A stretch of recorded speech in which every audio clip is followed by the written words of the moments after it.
बिस्मिल्लाहिर्रहमानिर्रहीम। अस्सलाम वालेकुम स्टूडेंट्स। आज हम जो है वो टॉपिक 11.3 जो कि रिफ्लेक्शन ऑफ साउंड है क्लास 10 फिज़िक्स का, वो स्टार्ट करने जा रहे हैं।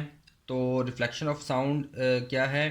सबसे पहले हमें ये पता होना चाहिए कि रिफ्लेक्शन का फिनोमेना क्या होता है। वी नो दैट चैप्टर 1 के अंदर हमने पढ़ा है कि when wave is travelling in a medium it bounce it strikes to the boundary of second medium and come back again in first medium. This whole phenomena is known as reflection. So अगर आप ये phenomena जो है वो sound में ले आए तो साउंड इज ऑल्सो वेव, हमें पता है। तो ये क्या होगा, when sound is incident on the surface of a medium it bounce back into the first medium. This phenomena is called echo reflection of sound. यानी कि अगर जो साउंड है वो एक मीडियम के अंदर ट्रैवल करती है और जाके स्ट्राइक करती है दूसरे मीडियम की बाउंड्री को और वापस उसी मीडियम में आ जाती है, this whole phenomena is known as reflection of sound. अच्छा, ये सारे का सारा फिनोमेना जो होता है ये रिफ्लेक्शन ऑफ साउंड का फिनोमेना है। अच्छा, अब इको सुनने के लिए, क्लियर इको सुनने के लिए हमें कितना डिस्टेंस साउंड को चाहिए ट्रैवल करने के लिए, तो वो हम कैलकुलेट करना चाहें अगर, तो हमें पता है कि जो सेंसेशन ऑफ साउंड है वो परसिस्ट करती है हमारे ब्रेन के अंदर 0.1 सेकेंड्स के लिए, ठीक है। और स्पीड ऑफ साउंड जो है that is 340 metre per second.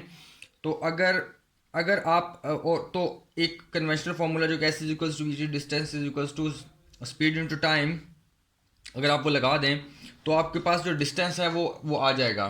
तो that distance is basically that distance is 34 metres distance जो है वो साउंड को चाहिए।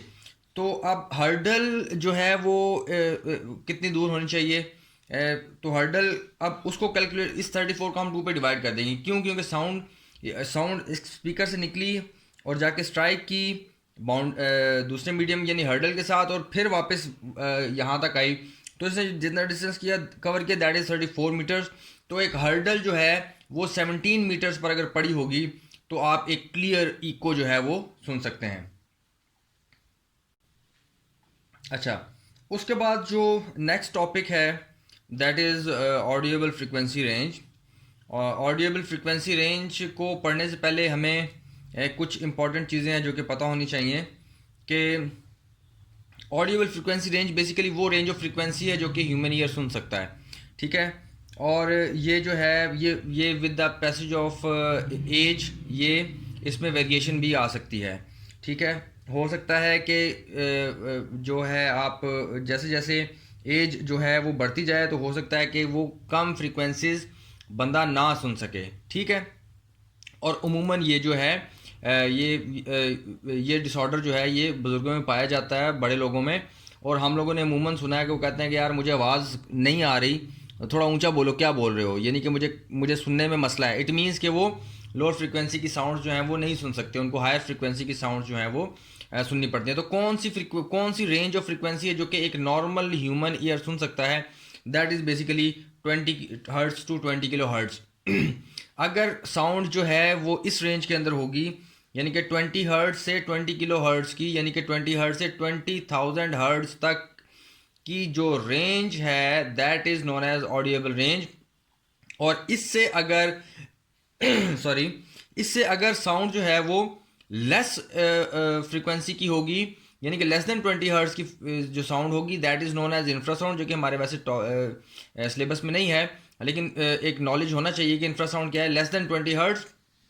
और अगर 20 किलो हर्ट्स से फ्रीक्वेंसी बढ़ जाए तो greater than 20 kilo hertz that is basically ultrasound.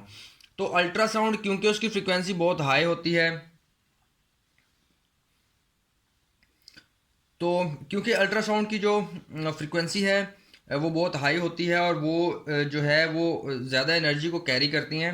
तो हमें पता है कि from wave equation V is equals to F lambda, we know that कि लैम्डा और वेवलेंथ और फ्रीक्वेंसी जो है ये आपस में इन्वर्सली प्रोपोर्शनल हैं।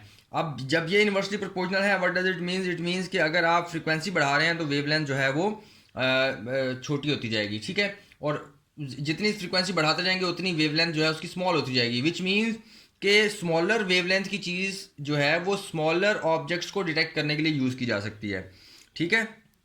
एक यूज़ इसका ये हो गया।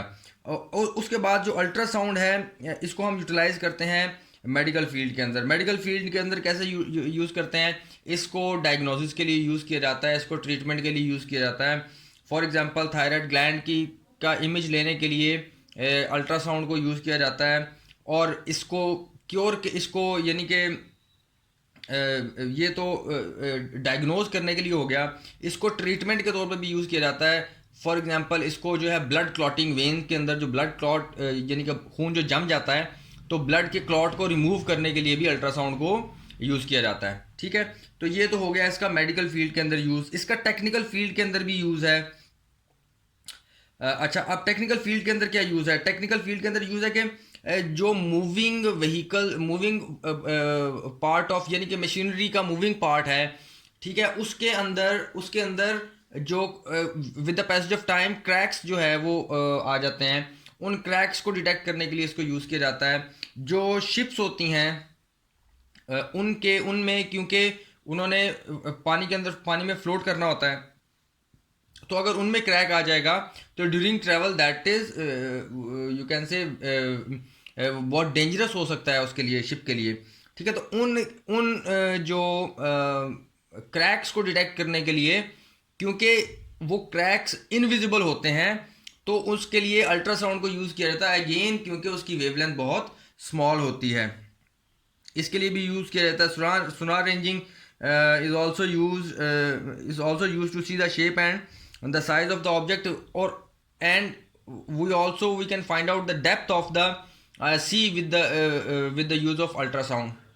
अल्ट्रासाउंड को यूज़ करते हुए हम जो है वो डेप्थ ऑफ सी भी फाइंड कर सकते हैं। तो ये स्टूडेंट्स आज का हमारा लेक्चर था। इसके अंदर इसको हम ज़रा ओवरव्यू कर लेते हैं, रिवाइज कर लेते हैं एकदम कि हमने क्या क्या पढ़ा। हमने सबसे पहले रिफ्लेक्शन ऑफ साउंड पढ़ी। रिफ्लेक्शन ऑफ साउंड पढ़ी तो हमने बेसिकली इसमें फिनोमेना वही हमने यूज़ किया जो कि फर्स्ट चैप्टर के अंदर हमने यूज़ किया था, दैट इज़ बेसिकली रिफ्लेक्शन का फिनोमेना। रिफ्लेक्शन का फिनोमेना क्या होता है कि जब वेव एक मीडियम से ट्रैवल करती है, दूसरे मीडियम की बाउंड्री के साथ स्ट्राइक करती है और अगेन उसी मीडियम के अंदर वापस आ जाती है, that whole phenomena is known as reflection.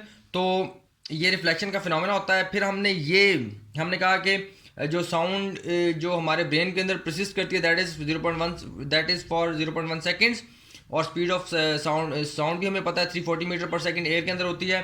तो we can find out the distance by using S is equal to VT, that is 34 metres. तो हर्डल जो है हमारे से वो 17 मीटर्स के ऊपर होनी चाहिए ताकि हम एक क्लियर इको सुन सकें। देन हमने ऑडियोबल फ्रीक्वेंसी रेंज पढ़ी। इसमें हमने इंफ्रासाउंड के बारे में जाना कि what is infrasound. Less than frequency less than 20 hertz is known as infrasound, and the frequency range between that starts from 20 hertz and you can say the maximum peak value of frequency is 20 kilohertz. तो यहाँ से यहाँ तक की जो frequencies होती हैं, you can listen those frequencies and those frequencies are known as audible frequency range, जो कि सुनी जा सकती हैं audible frequencies। तो अल्ट्रासाउंड देन क्या होता है कि ग्रेटर देन 20 किलोहर्ट्ज़ जो फ्रीक्वेंसी हो जाएगी दैट इज़ अल्ट्रासाउंड। तो क्योंकि उसकी फ्रीक्वेंसी बहुत हाई होती है, इट मीन्स वो ज़्यादा पावर को कैरी करती है।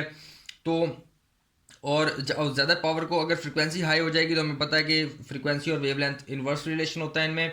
तो अगर फ्रीक्वेंसी बढ़ा देंगे वेवलेंथ कम हो जाएगी, और उसको हम स्मॉल ऑब्जेक्ट्स को डिटेक्ट करने के लिए यूज़ करते हैं। इसको मेडिकल फील्ड के अंदर भी यूज़ किया जाता है, यानी कि डायग्नोसिस और ट्रीटमेंट के लिए यूज़ किया जाता है। इसको टेक्निकल फील्ड के अंदर जैसे मैंने बताया सोनार रेंजिंग में यूज़ किया जाता है। इसको डेप्थ ऑफ सी फाइंड करने के लिए यूज़ किया जाता है। इसको शिप्स के अंदर क्रैक्स फाइंड करने के लिए यूज़ किया जाता है। इसको जो मूविंग पार्ट्स होते हैं व्हीकल के उनके वेयर और टीयर के बारे में जानने के लिए, यानी कि हम जो है वो इसको यूज़ करते हैं। सो ओके, नेक्स्ट लेक्चर में इंशाल्लाह मिलते हैं।